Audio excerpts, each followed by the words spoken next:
Essa história é incrível, cara, porque eu decidi ser advogado quando eu ainda era criança, sabe?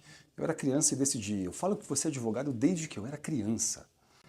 Porque o que aconteceu foi que minha mãe alugava um ponto comercial de uma igreja no Brás, e aí deu tão certo o ponto deu tão certo ela vendia pastel.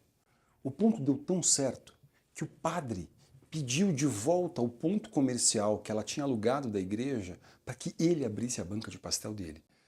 E aquilo parecia tão absurdo e tão ilegal que alguém pedisse para explorar o mesmo comércio, do mesmo tipo, com as mesmas coisas, usando as mesmas características, me parecia tão absurdo.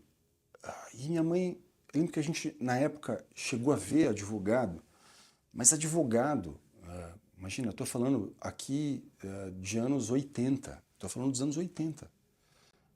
Contratar um advogado nos anos 80 era para rico, era para milionário, cara.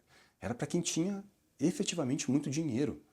Não era para pobre ou para classe média trabalhadora, como éramos, né? Classe média trabalhadora. Não dava. E aquilo marcou, porque minha mãe parou de trabalhar ali, porque não tinha condição de contratar um advogado para ir à justiça e buscar o que era seu justo direito. E aquilo me parecia tão absurdo, aquilo me parecia tão chocante, que eu lembro que ali eu comecei a dizer: eu vou ser advogado, um dia eu vou ser advogado. Porque o objetivo todo era lidar com esse tipo de injustiça. Eu falar assim, como alguém pode fazer isso?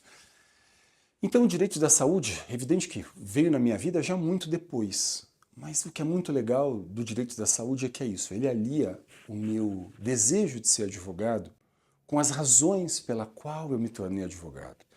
E eu acho que isso é o sensacional de estar aqui, isso é o sensacional de exercer a profissão.